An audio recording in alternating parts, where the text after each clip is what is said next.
Good afternoon. I'm so happy to have you here, Tammy Schrader. We are now on podcast number 5.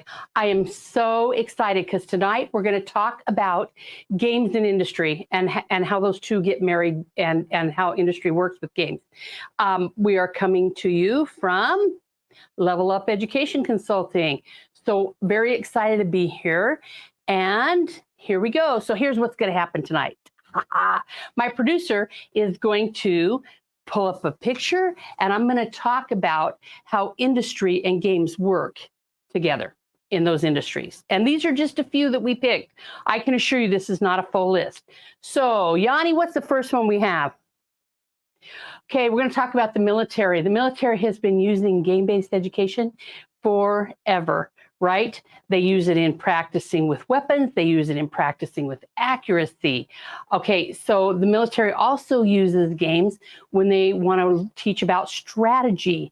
I'm sure you guys have all heard about the game called Risk. It's a really old game. It's been around for a long time, right? And now they can do all of this virtually. And you can actually get into simulators where they can simulate. I'm sure if you've not seen the movie War Games, is that the name of it? I think it is, with Matthew Broderick, a billion years old, right? Where they say, let's play a game. And that's when people go in and they start strategizing. They can do this with simulations. They can do it with AR, VR, which is alternative reality or virtual reality. And they can also do it with board games to talk about strategy and how it is that you play a game when it comes to war. Right? Okay, next one. Oh, construction. I've always wanted to drive a bulldozer. However, I will tell you that my husband, well, he has concerns about that, right? And what I love is they have these games where you can actually sit in the cockpit of a bulldozer, right? And by the way, kids love these. I love these, adults, right? But you can get in and you can learn where the gears are and what each lever does, if it makes you move forward or backwards or turn, or if you've got some kind of implement sitting on the device, right? You can learn where those levers are and what they will do. For instance, my grandnephew, I just bought him a big truck and has levers, and one of them scoops up the rocks.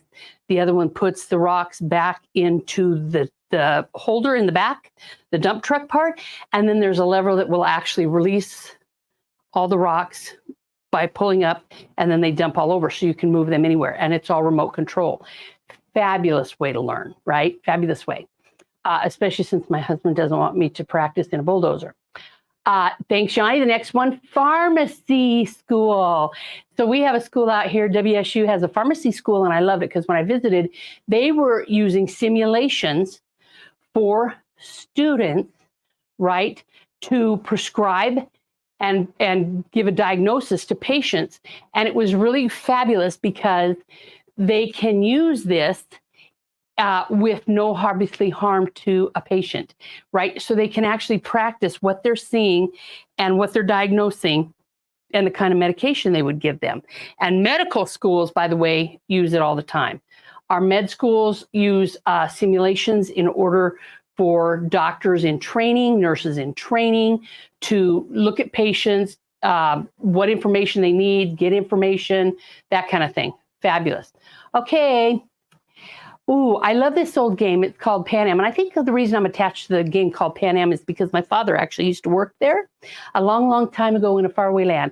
Now, Pan Am is defunct, but what I love about the Pan Am game is it's a strategy on how to build your airline industry, right? It's an entire strategy game on how to get the kind of planes you need to do the kind of work, transporting people, transporting parcels, whatever you're trying to do. And it's a strategy game about how it is the airline industry got built. It's absolutely fabulous. Okay. Oh, I know if you can't see this one, this is a girl. She has got a VR headset on, and what she is doing is practicing dentistry. If you can look on that screen, I know it's super tiny. Sorry about that. But she is actually practicing drilling teeth, giving Novocaine. She's actually in the world of dentistry, looking at patients, deciding, and you know what? This is really fabulous if you've ever been to a dentist, because you know what? How much Novocaine you give, how much teeth, thank you, Yanni, how much teeth work you have to do. Like if you have to work on a whole side of the mouth, or if you have to work on just, if you're going to do a root canal, or if you're just going to fill a cavity, or how much drilling you have to do, how deep the drilling goes, right? And what happens if you start drilling and you find something that you weren't expecting. So there's this whole VR experience on practicing dentistry and how to perform operations on patients. Oh, this was one of my favorites. So this one is an actual picture that I took when I was at the Houston Control Center. And there was a child, which is, in the little seat, and the seat actually moves, right? Seat moves. And that child is trying to dock the space station, dock the space shuttle onto the International Space Station. And, I sat there and thought, my biggest sadness, I'll be honest, was the chair was only built for children, so I couldn't practice. But I wish they would make one for adults, right? Because that's a skill. That is a skill where these kids are trying to show you how difficult it is. And not only that, but they are simulating the experience of being in outer space, which is not the same experience as being on the Earth, right? They are anti-gravity, and so they have to learn this whole new physics way of making two things come together quite tightly. It's fabulous. And so I could sit there and watch this kid all day. Again, I was really sad they didn't have an adult chair, but they didn't. So there we are. The best I could do. Totally, totally amazing. Oh my gosh, now we have accounting. Now, I'm going to be honest with you, I'm not an accounting person, right? I'm a science, math, technology, right? But they have VR headsets now that will help you learn accounting spreadsheets, accounting, how to do accounting, what kind of forms you need to be filling out, how to fill out the forms, right? And you can do this all on a headset. And in fact, we are actually moving that work forward in Washington State. We have a company that has actually downloaded financial literacy, which, by the way, is a requirement in Washington State. For those of you that don't know, financial literacy is something that everybody should be learning in schools, K-12. So we can make this more fun. And I don't know about you, but today I'm trying to fill out paperwork and some things online, and it just isn't working. And I got to tell you, having a headset and being able to have that experience would have been really helpful to me today. Okay, Yanni, the last two we're going to talk about are the aerospace industry, which is near and dear to my heart, because, I used to work for NASA contractors. So first of all, when we design planes now, it's all done on CAD, right? So what I love about this is you get to go into these games and build what you need to build and try to fly them, right? And then you can make changes online to anything aerodynamic, the shape of the nose, the length of the nose, right? Whether you have fins or not, how big those fins are, where they're located, and you can do all of that work. And by the way, I'm doing some work with the Lindbergh Foundation now, where they have competitions, and they are not online. These are actually airplanes that kids can build, and then they've got this machine in the middle that actually hooks them up and sees how they fly as they spin around. Totally, totally fabulous, but totally can be designed, right, in a game, a virtual game.